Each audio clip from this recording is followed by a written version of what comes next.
Family welcome है आपका फिर से मेरे एक और रिएक्शन वीडियो पर। तो आज का रिएक्शन वीडियो होने वाला है स्नैपी गर्ल पर। स्नैपी गर्ल्स का जो एक वीडियो आया था जिसमें उन्होंने पड़ोसी जी के लिए बहुत कुछ बोला था, उसके रिप्लाई में मैंने जस्ट अभी देखा, 5 मिनट पहले ही देखा है, एक वीडियो आया है पड़ोसी जी का रिप्लाई में। देखो ये तो पता है कि वो चाहते हैं कि स्नैपी गर्ल्स उनके ऊपर वीडियो बनाए और फिर वो उसके ऊपर रिप्लाई दे, ये बात पक्का है। तो सपना ने जैसे बहुत सारी चीज़ें बोली थी कि तुम पड़ोसी हो, साथ दे रहे हो अंकल आंटी का, बहुत अच्छी बात है, पर मेरे ऊपर मत बोलो। फिर उनके काम धंधे को लेकर भी उनको बहुत ऐसे शब्द बोले थे जो शायद पड़ोसी जी को चुभे। वैसे मैं उन शब्दों को नहीं चाहूँगी कि हाँ ऐसे शब्द कोई किसी को बोले, पर हाँ सपना ने बोला था, मैं उसके बारे में बोल रही। निठल्ला, निकम्मा, घर में बैठा रहता है, उसका जो उसकी जो वाइफ है वो ही सुबह से शाम तक ड्यूटी पर रहती है, ये तो नकारों के जैसे निठल्ले के जैसे घर पे बैठा रहता है, औरतों के जैसे चुगलीबाजी करना, वीडियो बनाना, यही सब उसका काम है। और भी बहुत सारी चीज़ें बोली थी जिसके ऊपर मैं पहले बता दूं, सपना के ऊपर भी बहुत नेगेटिव कमेंट्स आए थे। मैंने जितने भी वीडियो देखे ना, ज़्यादा से ज़्यादा कमेंट्स मैंने देखे बहुत ज़्यादा नेगेटिव थे। और सब लोग यही बोल रहे थे कि यदि तुम पड़ोसी के लिए ये बात बोल रही हो तो तुम्हारे भाई क्या करते। देखो मैं हमेशा सपना के लिए वीडियो बनाती हूँ, पर मैं आज रिएक्शन दूंगी कमेंट सेक्शन के ऊपर और जो चीज़ पड़ोसी जी ने बोली है उसके ऊपर, क्योंकि लोगों को ये लगता है कि हम लोग जानबूझकर सपना को अच्छा दिखा रहे हैं या जो चीज़ें सोशल मीडिया पर हैं वो नहीं बता रहे। तो कमेंट्स मैंने पढ़े और मुझे सच में पता है कि वो कमेंट्स बहुत ज़्यादा नेगेटिव थे। सपना के उस वीडियो पर बहुत नेगेटिव कमेंट थे। सबका यही कहना था कि सपना का कोई हक नहीं बनता है कि किसी को निठल्ला बोले, निकम्मा बोले या कामचोर बोले या जो भी वो बोल रही थी वो सब बोले। क्योंकि सपना के खुद के 2 भाई हैं और दोनों भाई कुछ काम नहीं करते हैं शायद, क्योंकि हमेशा उनकी वीडियोस में दिखाई देते हैं। अब आया है पड़ोसी जी का रिप्लाई। उन्होंने बहुत ही मतलब ऐसा वीडियो बनाया है कि कोई भी यदि वो सुने अपने बारे में तो सच में बुरा लगेगा और कहीं ना कहीं सपना को अब इनके मुंह नहीं लगना चाहिए। यदि देखो सपना ने बहुत कुछ सहा है, बर्दाश्त किया है, और यदि इनसे मुंह लगाएगा ना तो फिर वो चीज़ बहुत बुरी मुझे लग रही है कि यदि सपना सोच रही है इससे वो झगड़ के वीडियो बनाकर लड़कर उसको शांत करवा देगी, तो मुझे नहीं लगता है पड़ोसी जी शांत होने वालों में से है। उनको और मौका मिल रहा है वीडियोस बनाने का और वो यही चाहते हैं। इससे देखो सपना बुरी भी हो रही है और इमेज पर भी फर्क पड़ रहा है और बुरी बातें तो सुनने मिल ही रही है। तो पड़ोसी जी ने बोला है कि इन्हें मुझे निठल्ला बोला, निकम्मा बोला। तो उन्होंने सबसे पहले अपना जो आरओ का वाटर सप्लाई वाला उनका कोई काम है उसकी फुटेज दिखाई, गाड़ियाँ दिखाई और उन्होंने बोला है कि उनके यहाँ लगभग 7 से 8 लोग काम पर लगे हुए हैं, 10 से 12 गाड़ियाँ हैं जो जाती हैं, ड्राइवर अलग है और लड़के जो देने के लिए सप्लाई करने के लिए रहते हैं वो अलग हैं। उनको 8 से 10 हज़ार रुपये सैलरी देते हैं। तो क्या वो सपना के घर से आता है या ये भिजवाती हैं? यदि वो निठल्ले हैं, निकम्मे हैं, उनके पास कोई काम धंधा नहीं है तो होगा भाई काम धंधा। उन्होंने जैसे कि दिखाया भी है, प्रूफ भी दिखाया है और ये भी बोला है कि वो अपने कुछ जो उनके खेत हैं वो सब भी दिखाने की, प्रॉपर्टीज़ है जो वो दिखाएंगे। पर उन्होंने ये बोला है कि यदि मैं निठल्ला हूँ, मेरे माँ बाप ने मेरे लिए ऐसा काम चूज़ करके दिया है, ऐसा काम बना के दिया है कि मैं घर बैठे बैठे आराम से कर सकता हूँ, तो दूसरों को क्या प्रॉब्लम है। और उसका रिप्लाई देते हुए उन्होंने ये बोला है कि तुम अपने भाइयों को कुछ काम पर लगाओ। वो क्यों निठल्ले के जैसे तुम्हारे साथ रहते हैं, क्यों ड्राइवर बना के रखा है, क्यों उनको दुपट्टे उड़ा उड़ा के डांस करवाती हो। तो इसके लिए मैं कुछ भी नहीं बोलूँगी कि मुझे लगता है कि वो कंटेंट है और उनका भाई उनके साथ रहता है। और रही बात सपना के भाई क्या काम करते हैं तो उसके ऊपर हम लोग कैसे बोल सकते हैं, ये बात सपना को खुद सोचनी चाहिए थी कि मैं यदि दूसरे को ये चीज़ बोलूँगी तो सामने से मेरे भाइयों पर भी ये बात आ सकती है। क्योंकि सच में उनके भाई का अभी एक कोई दुकान खुलवाई थी गांव में, पर वो हमेशा सपना के यहाँ ही दिखते हैं। तो उनके काम को लेकर बोला है और इसका जवाब यदि सपना चाहे तो वो शायद ज़रूर देने के लिए आएगी। और भी सपना के लिए बोला है उसने कि मैं कैसे काम करता हूँ, मैं क्यों बताऊँ, मैं कैसे वीडियो बनाता हूँ, मैं क्यों बताऊँ, मैं कौन सा काम, मतलब जो उनका वाटर सप्लाई वाला है वो क्यों बताऊँ। मैं तुम्हें बोलता हूँ कि तुम कैसे नाच कर गा कर वीडियो बनाती हो, जो तुम्हारा काम है, मैंने कभी उस पर सवाल उठाए है, तो तुमने मेरे काम पर कैसे सवाल उठाए हैं। तो ये सच में ये है कि सपना अपनी बात रखती, पर शायद उसको निठल्ला निकम्मा नहीं बोलना चाहिए था, क्योंकि देखो सामने वाले के नेचर से इतना तो हम लोग जान चुके हैं कि वो सुनने वाला नहीं है, उसको तो मौका चाहिए है, वो मिल गया, उसको मिल गया। और रही बात, उसने ये भी बोला कि अंशु या फिर अंकल आंटी रिप्लाई नहीं दे रहा है इसलिए वो उसके पीछे पड़ी है। तो कमेंट सेक्शन में भी ये मैंने यही बात सुनी और मुझे कहीं ना कहीं ये लगता है कि सपना को उकसाया जा रहा है, मुझे लगता है कि सपना को उकसाया जा रहा है और कहीं ना कहीं इसका फ़ायदा सपना को नहीं है, इसका फ़ायदा सामने वाले को तो बहुत है, पर इसका नुकसान उल्टा सपना को हो रही है। क्योंकि मैंने कुछ दिन में देखा है कि सपना की इमेज बहुत ज़्यादा ख़राब होने लगी, उसके वीडियोस के व्यूज़ भी मैंने देखे। तो मैं सपना को यही बोलना चाहूँगी, क्योंकि मैं हमेशा शायद उसकी वेलविसर रही हूँ, मैं हमेशा उसके लिए अच्छी वीडियोस ही बनाई है और मैंने हमेशा उसको मोटिवेट करने की कोशिश ही की है, क्योंकि उसके साथ जो हुआ है वो सही नहीं हुआ है। चाहे वो पड़ोसी आकर बोल जाए, चाहे वो अंशु बोल जाए, चाहे अंकल आंटी कितने ही बोल दे, पर एक चीज़ है, उसके साथ पहले जो कुछ हुआ है वो सही नहीं हुआ है। आज भले सिचुएशन थोड़ी डगमगा रही है, चीज़ें ऐसी हो रही हैं कि लोग उसको गलत समझ रहे हैं, पर उसके साथ जो कुछ भी पहले हुआ है, मैंने कई वीडियोस में बोला है, ठीक नहीं हुआ है, जिसके कारण इंसान शांत रहने के साथ साथ बर्दाश्त करने के बाद भी जब फिर चीज़ें बिगड़ती है ना, तो शायद कंट्रोल खो देगा। और वही चीज़ यहाँ हुआ, जब उसने अंकल आंटी को इनवाइट किया या जो भी लीगल एक्शन अंकल ने इसके ऊपर लिया था सपना के ऊपर, उसके बारे में सपना बोलने आई और उसका रिप्लाई ना अंकल ने दिया, ना अंशु ने दिया, पड़ोसी ने दिया।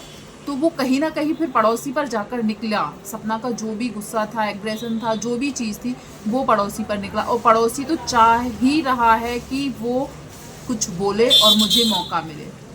तो इससे अच्छा ये है कि सपना अब उसका रिप्लाई ही ना दे, बिल्कुल नहीं देना चाहिए। मुझे ऐसा लग रहा है वो तुम्हें गिराने की कोशिश करे और इससे तुम्हारी इमेज ख़राब हो रही है, बल्कि उसकी इमेज और अच्छी हो रही। अंकल आंटी ने जो भी ऐसे गलत कुछ किया भी होगा तुम्हारे साथ, वो भी फिर ढक जा रहा है। उसने तुम्हारे रिंग को लेकर बात उठाई कि जो रिंग वाली बात की है, राजवीर को रिंग थी, वो शॉर्ट्स में सब जगह पड़ी हुई हैं, मिल जाएंगी और सही थी। वो अपनी हर बात को इतने अच्छे से रख देगा, तुम कहाँ तक उससे लड़ पाओगी? क्योंकि एक अकेली औरत, उनके साथ अंकल आंटी का साथ है, सबको पता है। छोटी जीजी क्यों नहीं आ रही ये सब चीज़ें बोलने के लिए? अभी तक नहीं आई। वो अपनी इमेज सही करना चाहती है, कंट्रोवर्शियल चीज़ें ना कर कर अपने आप को सही साबित करना चाहती है, ताकि ऑडियंस को लगे कि ये सब सिर्फ सपना करना चाहती है, सपना को अच्छा लग रहा है। तो इससे अच्छा है सपना अपने नॉर्मल वीडियो लाए, इन लोगों को इग्नोर करे, और जो चीज़ यदि गलत है, यदि बैक कैमरा बात हो सकती है तो बैक कैमरा ही बात करे तो ही अच्छा रहेगा। क्योंकि देखो उसके साथ जो कुछ भी हुआ, जो चीज़ें भी पड़ोसी ने बोली ना, जो चीज़ें भी कि घर से भागना, मतलब सपना ने खुद एक्सेप्ट कर लिया कि वो घर से मार पीट होती थी तब घर से बाहर आती थी। तो उसने बोला, देखो उसने खुद एक्सेप्ट कर लिया कि वो बाहर भागती थी। तो वो तो बोली ही कि जब किसी इंसान को मार लगेगी या कुछ भी उसको परेशान किया जाएगा, वो अपने आप को बचाने के लिए बाहर ही जाएगा। तो उसने एक शब्द ये बोला कि यदि आंटी बाहर जा सकती है तो वो अच्छा हो जाता है, वो सिंपैथी हो जाती है कि आंटी के साथ ऐसा हुआ था इसलिए उनको बाहर आना पड़ा। यदि सपना बाहर आई थी तो उसमें कौन सी चीज़ खराब थी? उसने ये चीज़ बोली थी। और इन्होंने सूरज जी की रिकॉर्डिंग को भी बात की कि सूरज जी की रिकॉर्डिंग, तो सूरज जी की रिकॉर्डिंग या सूरज जी को बदनाम ही करना होता था तो उनकी डेथ के बाद भी कर सकती थी, या जब उसके साथ ये सब हुआ था वो तब भी कर सकती थी। राजवीर की डेथ के बाद भी वो उस घर में 1 साल तक रही। जब चीज़ें बहुत ज़्यादा बिगड़ गई तब उसने इस प्रूफ के साथ कि ये चीज़ें बहुत पहले से हो रही, और उस चीज़ को उसने गिल्ट भी फील किया, उस चीज़ से उसने अपने आप को बुरा भी समझा, माफ़ी भी मांगी, और उसी की वजह से वो सूरज जी की कोई भी मेमोरी यूज़ नहीं करती। जब तुम राजवीर को अंगूठी 2 या 3 दिन बाद ही, 1 महीने बाद ही, ऐसा कुछ 15-20 दिन बाद ही मंगा ली थी, तो इससे तो यही होता है कि उनका अफेयर चल रहा था। उनकी शादीशुदा लाइफ को तुमने अफेयर साबित कर दिया। यहाँ तक कि अंशु ने भी कुछ चीज़ें ऐसी बोली थी जिससे लगा था कि राजवीर ने ज़बरदस्ती शादी की थी, लगा था। कल मैंने एक चीज़ देखी सोशल मीडिया पर कि राजवीर की एक गर्लफ्रेंड थी, सबको पता था, पर ये सपना को बदनाम करने के लिए। ये बहुत रोती थी, चिल्लाती थी, सूरज की गाड़ी नहीं छूने देती थी, फार्म हाउस पर नहीं जाने देती थी, घर में भी बहुत ज़्यादा चीख चिल्लाना करती थी, जिसके वजह से राजवीर से ज़बरदस्ती शादी करवाई गई है। वो उसका जो जिम था वो वहाँ पर भी राजवीर को नहीं जाने देती थी, फार्म हाउस नहीं जाने देती थी, गाड़ी नहीं छूने देती थी, इसलिए फिर ज़बरदस्ती शादी करवाई गई थी। तो क्या कभी, प्लीज़ एक बात बताइएगा, क्या कभी राजवीर और सपना को देखकर लगा कि ये लोग ज़बरदस्ती के रिश्ते में हैं? इतने अच्छे अच्छे वीडियोस कैसे आते थे यदि वो ज़बरदस्ती की शादी थी? ज़बरदस्त। और राजवीर ऐसा तो नहीं है कि वो दूध पीता बच्चा था, उसके मम्मी पापा ने बोला। यदि इन लोगों को लग रहा है कि सपना ने फंसाने की वजह से अंकल आंटी राजवीर सब मजबूर हो गए, तो इतना बिल्कुल नहीं हो सकता है कि एक अकेली लड़की पूरे खानदान को मजबूर कर दे शादी करने के लिए। यहाँ तक कि पूरे रीज़न आए थे कि आरू की वजह से ये शादी हो रही है, आरू कहीं और दूसरे घर में जाएगी यदि सपना शादी कर तो वहाँ वो प्यार नहीं मिलेगा, वो पिता का प्यार नहीं मिलेगा। राजवीर आरू को बहुत प्यार करता था और दूसरे घर में जाकर शायद चीज़ें खराब हो जाएंगी। सबने मिलजुल कर फैसला लिया था। ये चीज़ें शादी होने के पहले भी आई थी और शादी के बाद भी आई थी। तो फिर यहाँ अफेयर वाली बात तब क्यों नहीं की थी? सपना चाहती है राजवीर से शादी करना।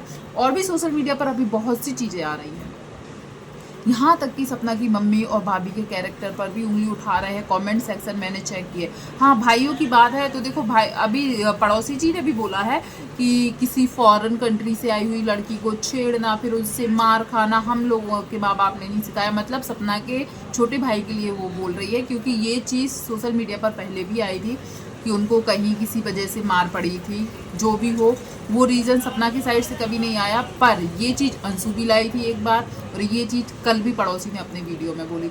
और एक चीज़ और, सपना के कैरेक्टर पर बोलकर पड़ोसी चले गए हैं। यहाँ पर लोग नहीं आते बल्कि मज़े ले रहे हैं कि कैरेक्टर पर बोल के गए हैं कि कौन छत पर पार्सल देने आता था। तो कौन आता था? आप या तो सच बोल देते या फिर आधी बात ना बोलते। कौन आता था सपना को पार्सल देने के लिए छत पर? ये भी तो तुम कैरेक्टर पर ही देखो। तुम बाद में तो कुछ भी सफाई दे दोगे कि मैंने कैरेक्टर पर नहीं बोला, पर जो आधी बात बोलकर तुम गए हो ना, वो लोग देखिए आप अपने कमेंट सेक्शन में कैसे लोग मजाक उड़ा रहे हैं या सपना को गिराने की कोशिश कर रहे हैं कि अभी ये कौन है जो क्या पार्सल देने के लिए आता था छत पर। या तो तुम सीधे बोल देते कि राजवीर है, या तुम खुद थे, या कौन था, और उसमें ऐसे शक करने वाली कोई बात नहीं है। तुम खुद ऐसी चीज़ें बोल के चले जाते हो जिससे लोग सपना पर शक करें, सपना के कैरेक्टर पर शक करें। ऐसी बातें तुम खुद बोल कर जाते हो। और रही बात तुम्हारा बिजनेस है, तुम्हारी प्रॉपर्टी है, बहुत अच्छी बात है, पर मैटर ये बिल्कुल नहीं था कि तुम्हारा क्या है क्या नहीं है। मैटर सिर्फ इतना था कि तुम अपनी फैमिली ब्लॉगिंग दिखाओ, सपना के बारे में बात ना करो। जहाँ तक पड़ोसी होने का धर्म है, तुम अंकल आंटी से बहुत अच्छे से निभाओ। मैटर ये था। जब तुमने वो चीज़ नहीं की, उसके खिलाफ गए, उसके बारे में बोला, तब उसने ये चीज़ बोली। और कोई भी आकर गुस्सा में बोलेगा, तो उसने उस वे में बोला था। यदि तुम उसके बारे में नहीं बोलते, उसके बारे में वीडियोस नहीं बनाते, तो शायद मुझे नहीं लगता कि वो पहले से आती और तुम्हारे कैरेक्टर, तुम्हारे काम धंधे को लेकर ऐसी बात करती। मुझे जहाँ तक लगता है तो स्टार्ट शायद आपने किया है, जवाब आप सुन नहीं पाए, और आज भी आपने यही बोला कि जिस लैंग्वेज में आएगी उसी लैंग्वेज में बात करेंगे। तो पहली बात तो आपकी लैंग्वेज हम लोग पहले ही सुन चुके हैं कि आप किस तरीके से बात करते हो, चाहे वो औरतें हो चाहे कोई भी हो। और यहाँ पर भी साफ दिख रहा है कि आप वीडियोज़ बनाना क्यों बंद नहीं कर रहे। सपना की इमेज तो ख़राब हो रही है, पर आपका चैनल सच में ग्रो कर रहा है सपना के वीडियोस से, इसलिए आप सपना के ऊपर वीडियोस बनाने के लिए बहुत तत्पर रहते हैं। तो प्लीज़ मैं यही बोलना चाहूँगी कि सपना इनके ऊपर वीडियो ना ही बनाए तो ही अच्छा है, क्योंकि ये चाह रहे हैं वीडियो बनाना। प्लीज़ आप लोग भी ज़रूर बताइएगा। और छोटी जीजी और जो ससुर जी हैं वो आज नहीं आएंगे। जब अंशु के लिए कुछ नेगेटिव कमेंट्स आए थे, ट्रोलिंग हो रही थी, तब अंकल जी बहुत सामने से आ गए थे कि मेरे घर की बच्ची है, उसके बारे में ऐसा बोला जाएगा तो आएंगे। आज आपके घर की 2 बच्चियां और है, उसकी माँ को इतना ज़्यादा परेशान किया जा रहा है, ऐसे शब्द यूज़ किए जा रहा है। उसका मेंटल स्टेटस अभी क्या होगा? वो बच्चियों को कैसे अच्छी परवरिश देगी?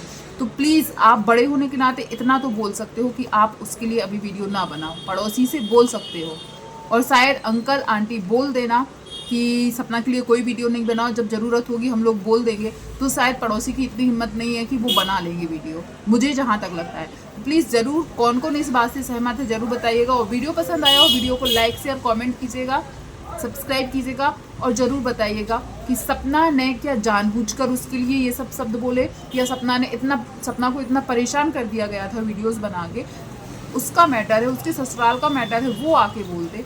और फिर यदि पड़ोसी सपना के लिए वीडियो नहीं बनाता और फिर यदि सपना बोलती ना उसको निकम्मा निठल्ला कुछ भी, तो शायद सपना की गलती होती। उसने सपना के लिए इतने वीडियोस बनाए, उसको मजबूर किया उसके खिलाफ वीडियो बनाने में। तो कोई भी बोल देगा यार क्या तुम निकम्बे हो निठल्ले हो, तुम्हें कोई काम नहीं है कि तुम मेरे बारे में वीडियोस बना रहे, कोई भी बोल देगा।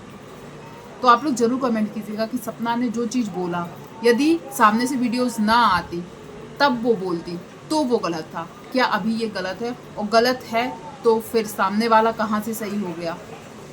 प्लीज़ ज़रूर कमेंट कीजिएगा। वीडियो पसंद आया हो तो वीडियो को लाइक शेयर कीजिएगा। चैनल पर पहली बार आए सब्सक्राइब कीजिएगा। थैंक यू सो मच जो भी यहाँ तक बना रहा, धन्यवाद।